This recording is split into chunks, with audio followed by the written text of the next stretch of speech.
안녕하세요, 우츠입니다.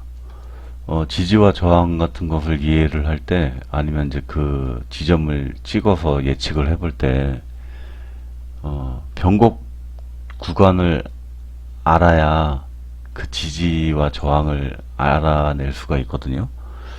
그러면 우선 그 잠깐만요. 변곡을,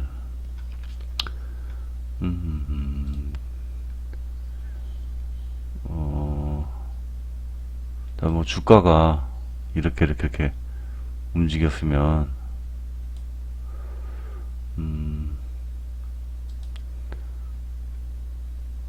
이 곡선이 이렇게 변하는 구간, 곡선이 이렇게 변하는 구간, 이런 게 변곡 구간이고, 그 중에서 한 지점은 점이 되는 거거든요.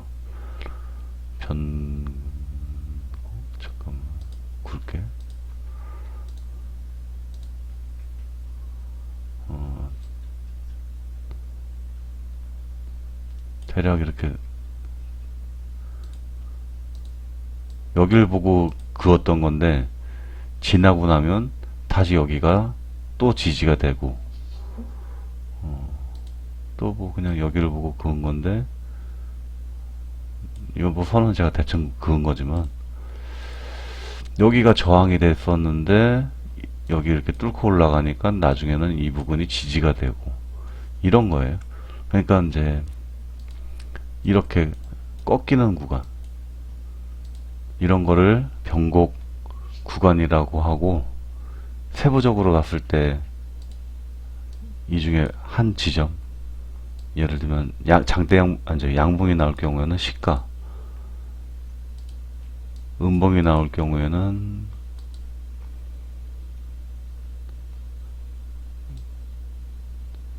이 음봉이 나올 경우에는 이쪽에 있는 시가.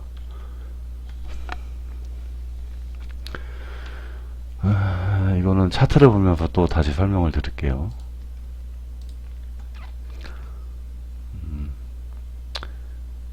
이런 종목을 보면은 좀 이렇게 가까이, 이 5일선이 이렇게 오면서 여기서 이렇게 바닥을 그리고 이렇게 올라가잖아요. 그냥 5일선 따라서 기준으로 그어 볼게요. 그러면 이 부분이 제일 낮잖아요. 이 부분에 수평선을 이렇게 그어 보는 거예요.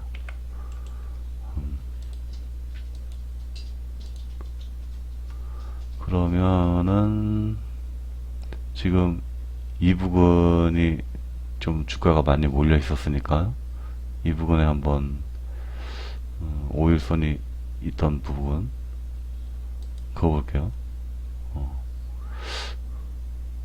그리고 이쪽 위에서는 저항을 맞았으니까, 물론 이제 윗꼬리는 이 위에까지 올라왔지만 5일선 꺾이는 데는 여기니까 이쯤에도 한번 그어 볼게요.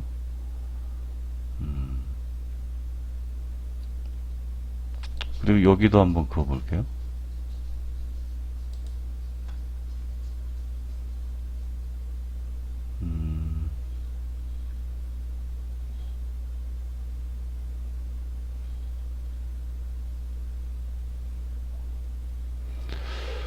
뭐 세부적으로 또 그으면 여기도 긋고 여기도 긋고 할 수 있는데, 자 볼게요. 여기서 여기를 보고 그었던 건데, 이쪽을 보고 그었던 건데, 과거를 보니까 이쪽이 살짝 저항이 있었죠. 여기는 또 지지가 됐었고, 지지를 못 받고 밀리니까 올라오다가 저항 맞고 내려와서 여기서 뚫고 다시 지지받고 올라가고, 또 이렇게 현재에 와가지고는 또 이 부분이 대략적인 또 박스권을 형성을 하네요. 이 시간이 지나면은 가중치라는 게 있어가지고 조금씩 변하긴 하죠. 그리고 보면 여기도 박스가 만들어졌죠.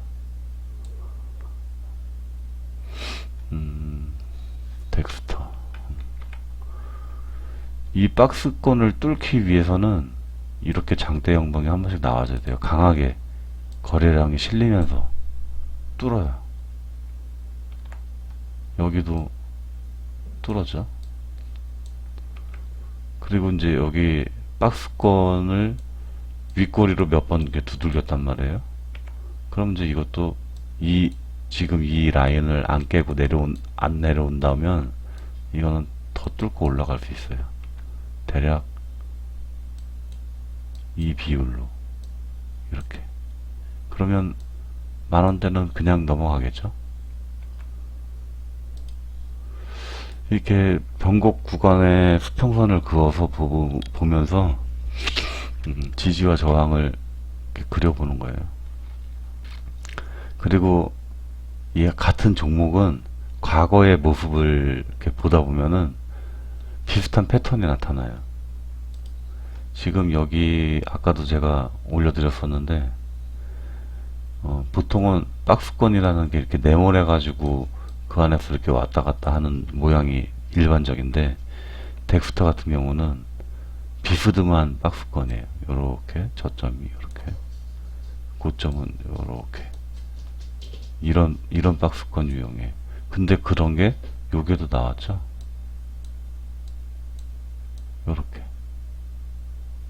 빡 쭉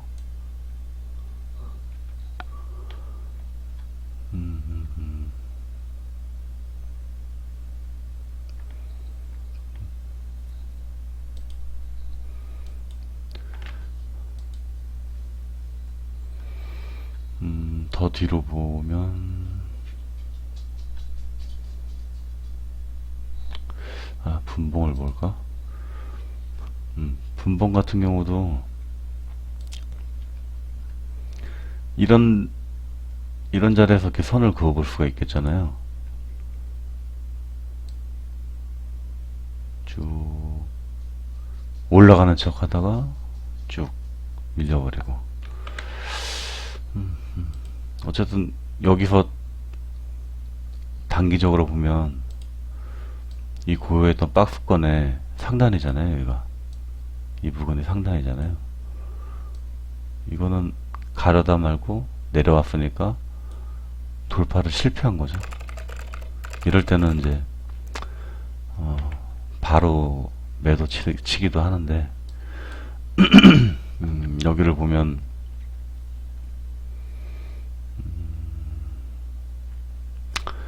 그 변곡점을 또 요렇게도 이해를 할 수가 있어요.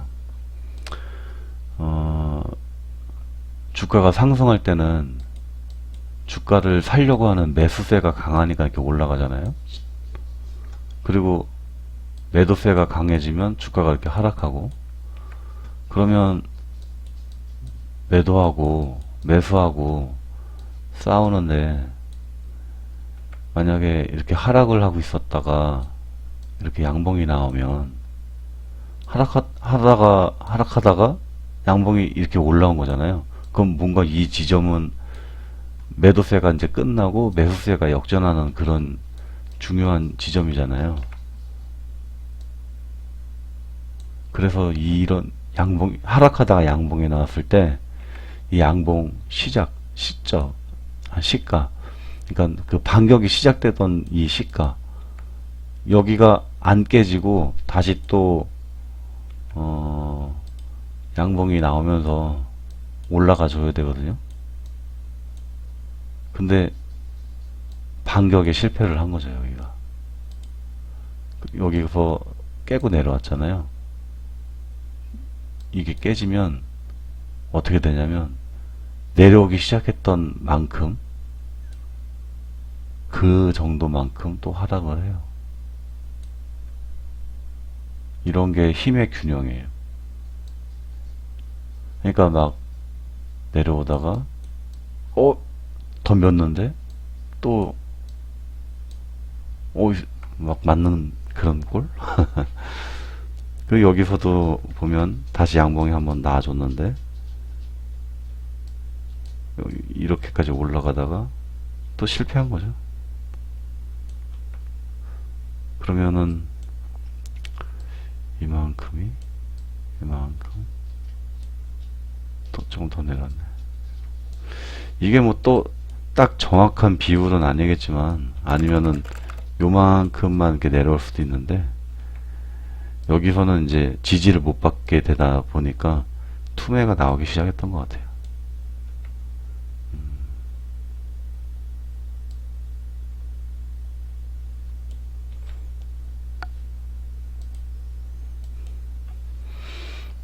또 어디 볼까?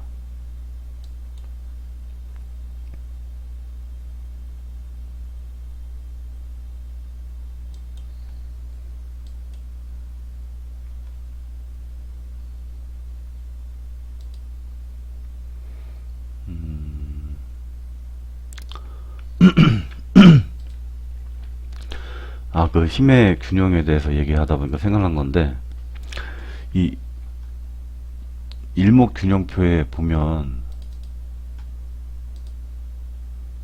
전환선이라는 게 있는데 9일, 26일, 그리고 선행스팬에도 9일, 26일, 선행스팬 2에는 52일.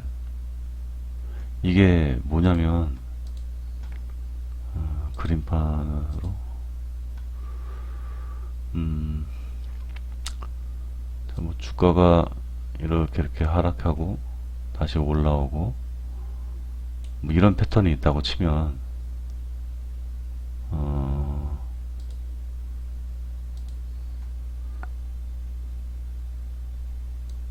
대략 그 전환선에 대해서만 일단 먼저 얘기를 하자면, 이게 26일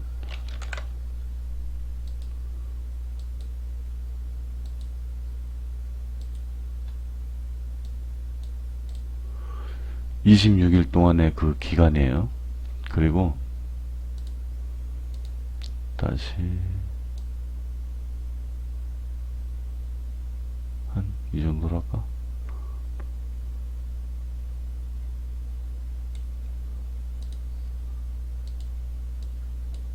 아니,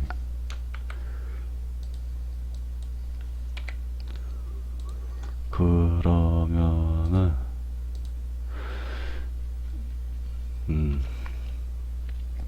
이 26일 동안 고가, 가장 고가, 그리고 가장 저가,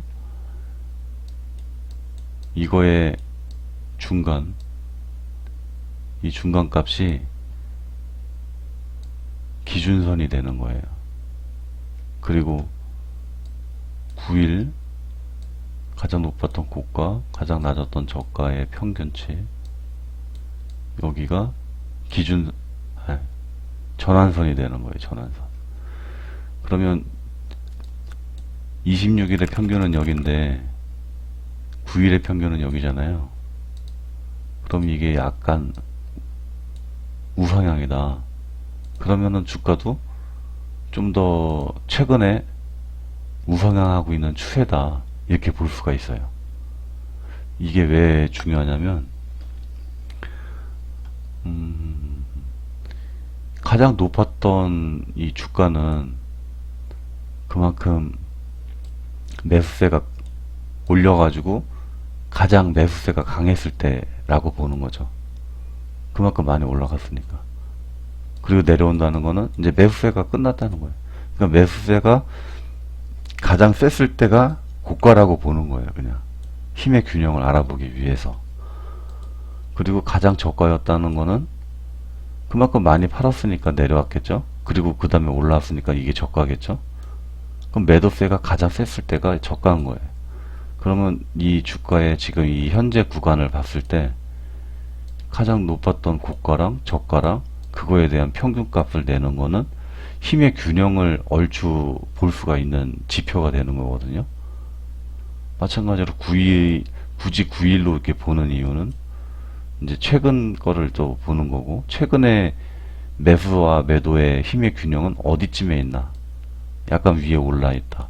그러면은 26일 이때 장기적으로 봤을 때의 힘의 균형은 여긴데, 현재 요즘에는 힘의 균형이 약간 올라와 있다. 아, 매수세가 조금 더 강해지고 있구나. 이렇게 판단을 하는 거예요. 이해가 되시나요? 그래서 그거를 나타낸 게 이 일목균형표예요. 이 선과 이 선. 그래가지고 그 안이 구름대가 되는 거예요. 그리고 이 전환선 9하고 26은 구름대의 모습을 그냥 지금 현재 주가에 바로 보여주는 거예요. 바로.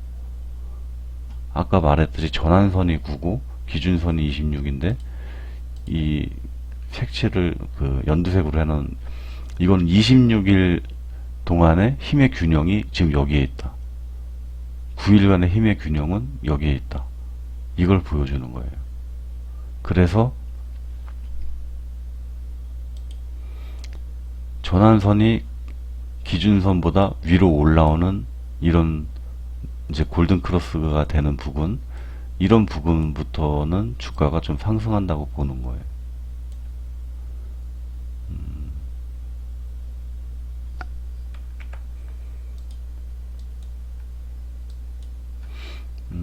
이런 구간은 이제 전환선이 아래로 내려오고 기준선이 위에 있고, 그러니까 구름대도 밑에 있고 주가가, 이런 경우에는 주가가 힘을 못 써요. 쭉 밀려요. 하여튼 이런 게 힘의 균형을 알아볼 수 있는 그런 지표라고 볼 수 있습니다. 그리고 이런 힘의 균형이 있으면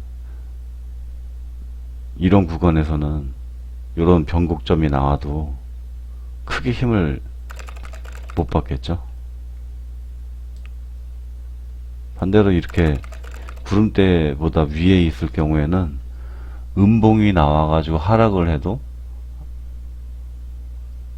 아래로 이렇게 훅 못 내려오고 오히려 횡보를 한다든지 위로 조금씩이라도 상승을 한다든지 그런 힘의 균형을 좀 알아볼 수가 있어요.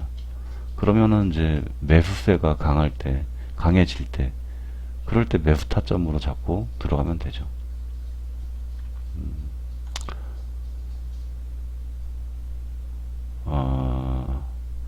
하여튼 대충 이렇게 생각만 하고 이렇게 막상 바로 말을 하려니까 좀 이렇게 버벅거리는 것도 많은데 예, 여기까지 하겠습니다.